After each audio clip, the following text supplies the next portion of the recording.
പ്രവർത്തനങ്ങളെ കാണേണ്ടത് എന്ന് ഞാൻ പ്രത്യേകം ഓർമ്മപ്പെടുത്തുകയാണ്. നേരത്തെ സ്വാഗത പ്രസംഗത്തിൽ മൗലവി പറഞ്ഞതുപോലെ നമ്മൾ യഥാർത്ഥത്തിൽ എന്തിനാണ് ഈ ക്ലാസ്സുകളൊക്കെ സംഘടിപ്പിക്കുന്നത്? എന്താണ് ഈ ക്ലാസ് സംഘടിപ്പിക്കുന്നതിൻ്റെയും നാം സമയം ഒഴിവാക്കി, മറ്റ് ജോലികൾ ഒഴിവാക്കി, വിനോദങ്ങൾ ഒഴിവാക്കി ഇതിന് വന്നിരിക്കുന്നതിൻ്റെ ഉദ്ദേശം എന്താ? ഇതിൻ്റെ ഉദ്ദേശം നമ്മുടെ ജീവിതത്തിൽ മാറ്റം വരുത്തുക എന്നുള്ളതാണ്, ജീവിതത്തിൽ പകർത്തുക എന്നുള്ളതാണ്. യാ അയ്യുഹല്ലദീന ആമനൂ ലിമ തഖൂലൂന മാ ലാ തഫ്അലൂൻ. നിങ്ങൾ പ്രവർത്തിക്കാത്തത് എന്തിനാ നിങ്ങൾ ജനങ്ങളോട് പറയുന്നതെന്ന് ഖുർആൻ നമ്മളോട് പറയുന്നുണ്ട്. ഇസ്ലാഹി പ്രവർത്തകനായി, ഇസ്ലാഹി സെൻറ്ററിൻ്റെ ആളായി, ഇസ്ലാഹി ആദർശക്കാരനായി നടന്നിട്ട് നമ്മുടെ ജീവിതത്തിൽ അതൊന്നും ഇല്ലെങ്കിലോ ഒക്കെ ജനങ്ങളോട് മാത്രം. നീ കേസറ്റ് കേട്ടില്ലേ, എന്താ നമ്മളെ പരിപാടിയില്ലേ എന്നൊക്കെ പറയും മൂപ്പർക്ക് ജീവിതത്തിൽ അതൊന്നും ഉണ്ടാവില്ല. മൂപ്പരെ ഭാര്യയോ മക്കളോ വീട്ടിലൊന്നും അതിൻ്റെ ഒരു ചൂരും മണം ഉണ്ടാവില്ല. അതിനെല്ലാം മൂപ്പര് അകന്ന് നിൽക്കുന്ന ആളായിരിക്കും. അങ്ങനത്തെ ഒരവസ്ഥ നമുക്കൊരിക്കലും ഉണ്ടായിക്കൂടാ.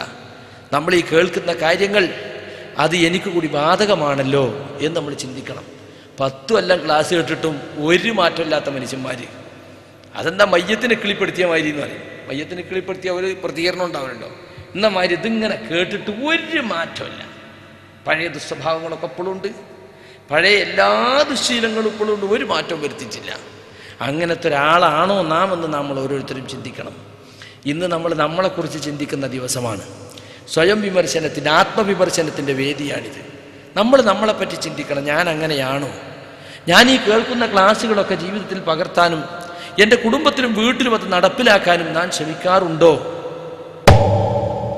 ഉറങ്ങാതിരിക്കണം കുറച്ച് നേരം, 1 മണിക്കൂർ കൊണ്ട് ഞാൻ നിർത്തും. അപ്പം നമ്മൾ എപ്പോഴും ശ്രദ്ധിക്കണം.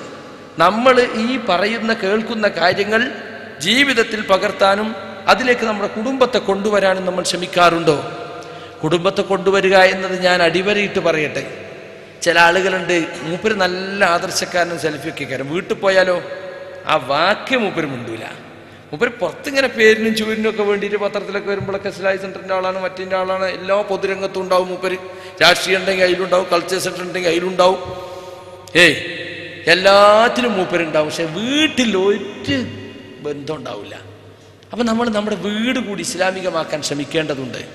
നമ്മുടെ വീട്ടിലൊക്കെ അങ്ങ് കയറി ചെന്നാൽ അവിടെ കാണുന്നത് എന്താ?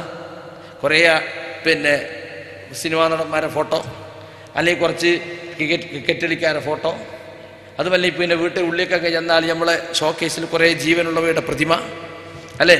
ഒരു 2 കുതിരയും 3 ഒട്ടകവും ഒരു മോട്ടോർ ബൈക്കും എടുത്ത് ഇങ്ങനെ പോണതും, പിന്നെ 4 കഴുകനും, എന്തെല്ലാം സാധനങ്ങളാണ്.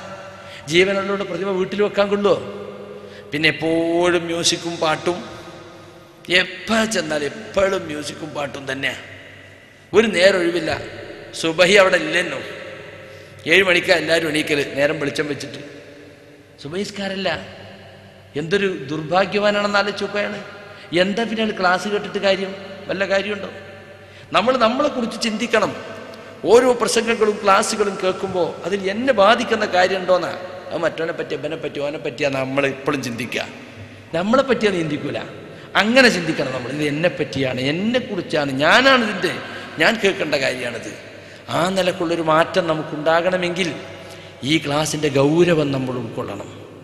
ഇതാണ് ഈ ക്ലാസ്സിൻ്റെ ഉദ്ദേശമെന്ന് നമുക്ക് മനസ്സിലാകണം. അങ്ങനെ നമ്മൾ ഓരോ ക്ലാസ് കഴിഞ്ഞു പോകുമ്പോഴും സ്വയം വിചാരണ ചെയ്യണം. ഞാൻ അങ്ങനെ ചെയ്തിട്ടുണ്ടോ? പറഞ്ഞ് എനിക്ക് ബാധകല്ലേ? അതിന് ഞാൻ മാറ്റം വരുത്തിയിട്ടുണ്ടോ എന്ന ചിന്ത. വാസ്തവത്തിൽ നിങ്ങൾ ആലോചിച്ച് നോക്കൂ, ഇന്ന് ഒരുപാട് ഇസ്ലാമിക പ്രവർത്തനങ്ങൾ ലോകത്തിൻ്റെ നാനാഭാഗത്ത് നടന്നുകൊണ്ടിരിക്കുന്നുണ്ട്, നാട്ടിലായാലും ഇവിടെ ആയാലും, അല്ലേ? പക്ഷെ അതിനനുസരിച്ചൊരു പ്രതികരണം മുസ്ലിം സമുദായത്തിലുണ്ടാകുന്നില്ല.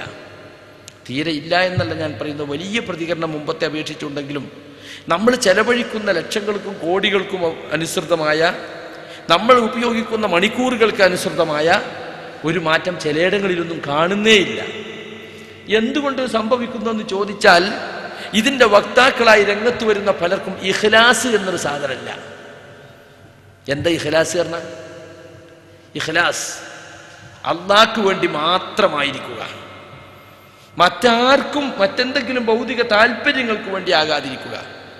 റബ്ബിൻ്റെ കൂലിയും പൊരുത്തവും മാത്രം ലക്ഷ്യം വെച്ചുകൊണ്ട്, അവൻ കാണുന്നുണ്ട്, അവൻ അറിയുന്നുണ്ട്, അവൻ്റെ മുമ്പിൽ ഞാൻ മറുപടി പറയേണ്ടി വരുമെന്ന ബോധത്തോടു കൂടി മാത്രമുള്ള പ്രവർത്തനം. അങ്ങനെയുള്ള ഇഖ്ലാസ് ഇഖ്ലാസ് എന്ന ഉത്കൃഷ്ട ഗുണം ഉള്ളവരാണ് മുമ്പിൽ നിൽക്കുന്നതെങ്കിൽ അതിൻ്റെതായ ഫലങ്ങൾ ഉണ്ടാകും.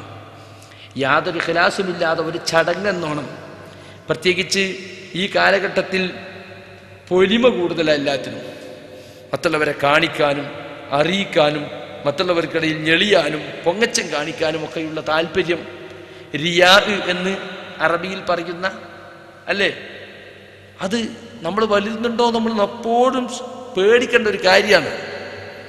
മറ്റുള്ളവരെ കാണിക്കാൻ വേണ്ടിയുള്ള, മറ്റുള്ളവർക്കിടയിൽ കീർത്തി കിട്ടാൻ വേണ്ടിയുള്ള, മറ്റുള്ളവർക്കിടയിൽ അറിയപ്പെടാൻ വേണ്ടിയുള്ള പ്രവർത്തനങ്ങൾ, ദീനി പ്രവർത്തന രംഗത്ത് അതില്ല എന്ന് നമുക്ക് പറയാൻ കഴിയുമോ?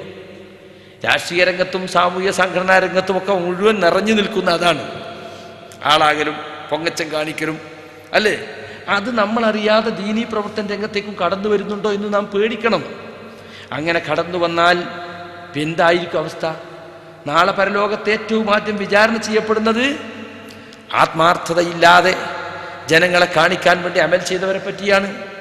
ഒരു പണ്ഡിതനെ കൊണ്ടുവരും, നീ അള്ളാഹുവിനോട് ചോദിക്കും, നീ എന്ത് ചെയ്തു? പടച്ചവനെന്നിട്ട് നീ ഞാൻ പഠിച്ചു, ഞാനത് പ്രബോധനം ചെയ്തു. ഓ, ആളുകൾ വലിയ പ്രാസംഗികനാണ്, വലിയ വായിലാണ് എന്ന് പറയാൻ വേണ്ടിയല്ലേ നീ ചെയ്തത്? അത് ആളുകൾ പറഞ്ഞു കഴിഞ്ഞു, നിനക്കത് കിട്ടി. അള്ളാഹിൻ്റെ കൂടി ഉദ്ദേശിച്ച് പറഞ്ഞല്ല, കിടക്ക നരകത്തിലേക്ക്. പണക്കാരനെ കൊണ്ടുവരുന്നു, പണക്കാരനോട് ചോദിക്കുകയാണ്, നീ എന്ത് ചെയ്തു നിന്റെ സമ്പത്തിൽ? പടച്ചവന് നീ സമ്പത്ത് കൊണ്ട് ഞാൻ അങ്ങനെ ചെലവഴിച്ചു, ഇങ്ങനെ ചെലവഴിച്ചു, പള്ളി ഉണ്ടാക്കി, മദ്രസ ഉണ്ടാക്കി. ആളുകൾക്കിടയിൽ പേര് കിട്ടാനല്ലേ?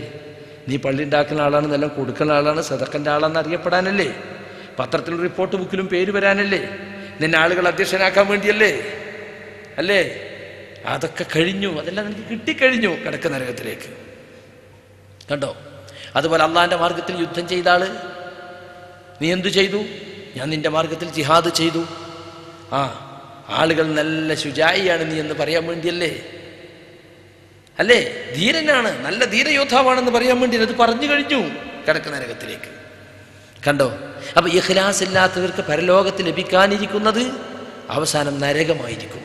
അതുകൊണ്ട് നമ്മൾ എപ്പോഴും ഭയപ്പെടണം. നമ്മുടെ പ്രവർത്തനത്തിൽ റിയാ കടന്നു വരുന്നുണ്ടോ, നമ്മുടെ നിയ്യത്ത് മാറുന്നുണ്ടോ എന്ന് നമ്മൾ ചിന്തിക്കണം. നിയ്യത്താണ് ഓരോ അമലിനും അതിൻ്റെ പിന്നിലുള്ള നമ്മുടെ ഉദ്ദേശശുദ്ധിയാണ് അല്ലാഹു സുബ്ഹാനഹു വ തആല പരിഗണിക്കുക. ഇന്നമൽ അഅമാലു ബിന്നിയ്യാത്ത്, അമലുകൾ നിയ്യത്തുകൾക്ക് അനുസൃതമാണ് എന്ന് പറയുന്നതിൻ്റെ ഉദ്ദേശം അതാണ്.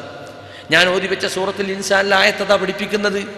വയുത്ഇമൂന തുആമ അലാ ഹുബ്ബിഹി മിസ്കീനം വയതീമൻ വഅസീറ. യതീമിനും ബന്ധനസ്ഥനും പാവപ്പെട്ടവനും അവർ ഭക്ഷണം കൊടുക്കും, ആ ഭക്ഷണത്തോട് അവർക്ക് പ്രിയം ഉള്ളതോടൊപ്പം. ഭക്ഷണം തിന്നു മടുത്തിട്ട് വേണ്ടായിട്ടല്ല, അവർക്ക് ആഗ്രഹമുണ്ട്, കിട്ടി എനിക്കും തിന്നായിരുന്നു, അത്ര അധികം കൊടുക്കാൻ ഉണ്ടായിട്ടില്ല, എന്നാലും ഉള്ളിൽ നിന്ന് കൊടുക്കുകയാണ്. പക്ഷെ അവർ കൊടുക്കുമ്പോൾ എന്താ അവരെ മനസ്സിലുള്ളത്? അവർ പറയുന്നത് എന്താ? മനസ്സിൽ ആത്മകഥം ചെയ്യുന്നതും പുറത്ത് പറയുന്നത് എന്താ?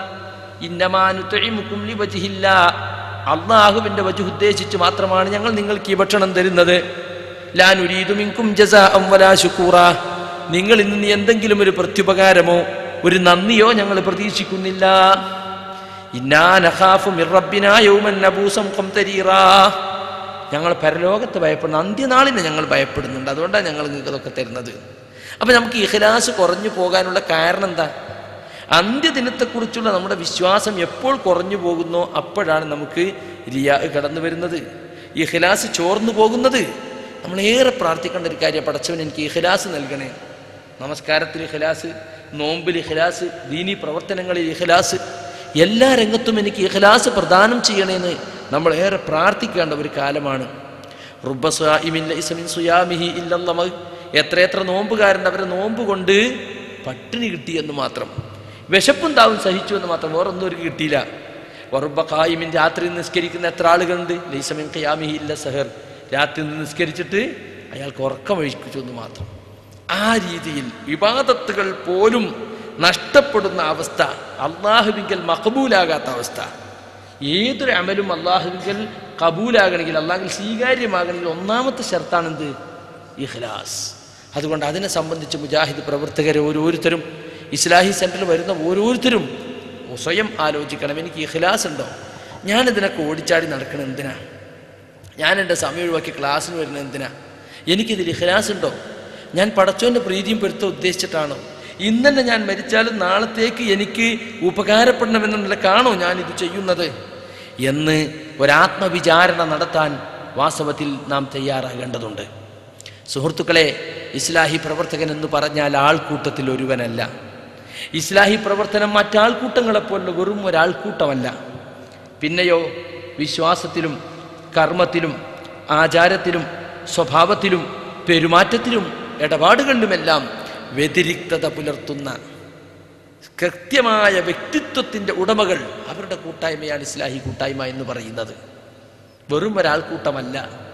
അപ്പം അതുകൊണ്ട് നമ്മൾ മനസ്സിലാക്കണം, ഞാൻ ആൾക്കൂട്ടത്തിൽപ്പെട്ട ഒരുവനായി അധപ്പതിക്കുന്നുണ്ടോ? എനിക്ക് എൻ്റേതായ വിശ്വാസത്തിലും കർമ്മത്തിലും പെരുമാറ്റത്തിലുമൊക്കെ ഞാൻ വ്യക്തിത്വം കാത്തു സൂക്ഷിക്കാൻ, ഇസ്ലാമിക വ്യക്തിത്വം കാത്തു സൂക്ഷിക്കാൻ ശ്രമിക്കാറുണ്ടോ? എൻ്റെ കുടുംബജീവിതം ഇസ്ലാമികമാണോ? എൻ്റെ സാമ്പത്തിക ഇടപാടുകൾ ഇസ്ലാമികമാണോ? നമ്മൾ ചിന്തിക്കണം. പലപ്പോഴും ഇസ്ലാഹി പ്രവർത്തനത്തെ പ്രതിനിധീകരിച്ച് രംഗത്ത് വരുന്ന ആള് മാതൃകാപരമായി ജീവിക്കുന്ന ആളല്ലെങ്കിൽ ആളുകൾ ആ സെൻറ്ററിനേറ്റ് അടുക്കാതിരിക്കാൻ അത് മാത്രം മതി. കാരണം എത്ര വലിയ ആദർശമായിക്കോട്ടെ, ആ ആദർശത്തെ റെപ്രസെൻ്റ് ചെയ്യുന്ന, പ്രതിനിധീകരിക്കുന്ന ആളാരാധ ജനങ്ങൾ നോക്കുക, അല്ലേ? നമ്മൾ വലിയ ആദർശമൊക്കെ പറയും, മറ്റേ ഓനൊക്കെയല്ല ഞങ്ങളെ പ്രസിഡന്റ്, മറ്റോനല്ല ഞങ്ങളെ സെക്രട്ടറി, ഓനല്ല ഞങ്ങളെ വലിയ ആള്, ഞാൻ അതിൻ്റെ മഹത്വം ഇവിടെ പറയണ്ട, ഓൻ്റെ സ്ലൈയല്ലേ അത് നമുക്ക് കേൾക്കണ്ട എന്ന് പറഞ്ഞെന്താ? ഓൻ അങ്ങനെയായിരിക്കും, ഓൻ്റെ പെരുമാറ്റം മോശമായിരിക്കും, സാമ്പത്തിക ഇടപാടിൽ മോശമായിരിക്കും. മനസ്സിലായില്ലേ? ഒരുപാട് ദുർഗുണങ്ങൾ ഒരു നാട്ടിലുണ്ടാകും. അങ്ങനത്തെ ഇതിനെ പ്രതിനിധീകരിച്ച് എന്താ ഉണ്ടാകുക? ഓൻ്റെ സ്ലൈയല്ല അത് നമുക്ക് കേൾക്കണ്ടാലും, ഓനൊക്കെ മരിച്ചു തീർന്നിട്ടല്ലേ, ഓൻ ഇവിടുന്ന് പിരിഞ്ഞു വെച്ച് ഞങ്ങൾ വേണമെങ്കിൽ സ്ലൈ സെൻറ്ററിലേക്ക് വരാമെന്ന് പറയും. അപ്പം അങ്ങനത്തെ ഒരു അവസ്ഥ ഒരിക്കലും നമുക്ക് ഉണ്ടാകാൻ പാടില്ല.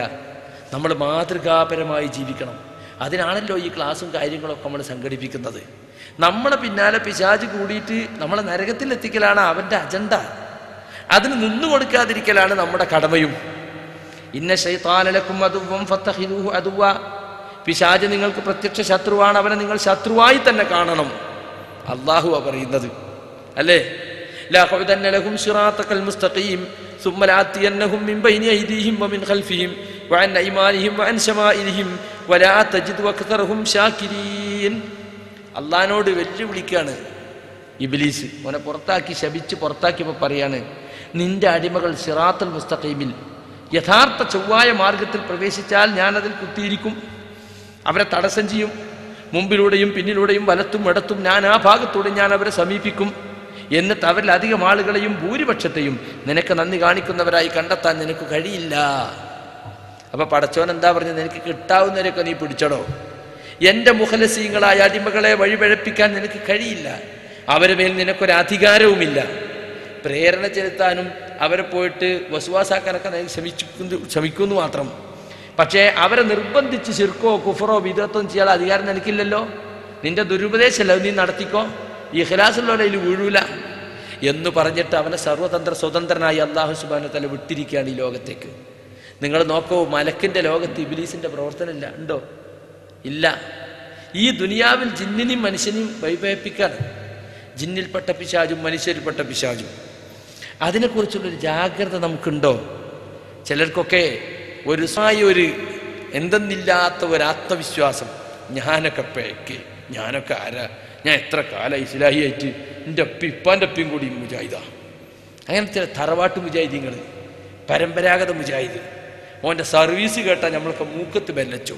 ഇപ്പോഴോ ഓരൊന്നുമില്ല, വലിയ ആളായി ഇങ്ങനെ നടക്കുന്നല്ലത് ഒരു പ്രവർത്തനത്തിനും ഉണ്ടാവില്ല. ഒരു കാസറ്റും ഒരു സ്റ്റിക്കർ ഒട്ടിക്കാൻ പറയും, എൻ്റെ കയ്യേറ്റ് തീരെ തൊട്ടിട്ടുണ്ടാവില്ല. ഒരു മനുഷ്യനൊരു കാസറ്റും കൊണ്ടേ കൊടുത്തിട്ടുണ്ടാവില്ല.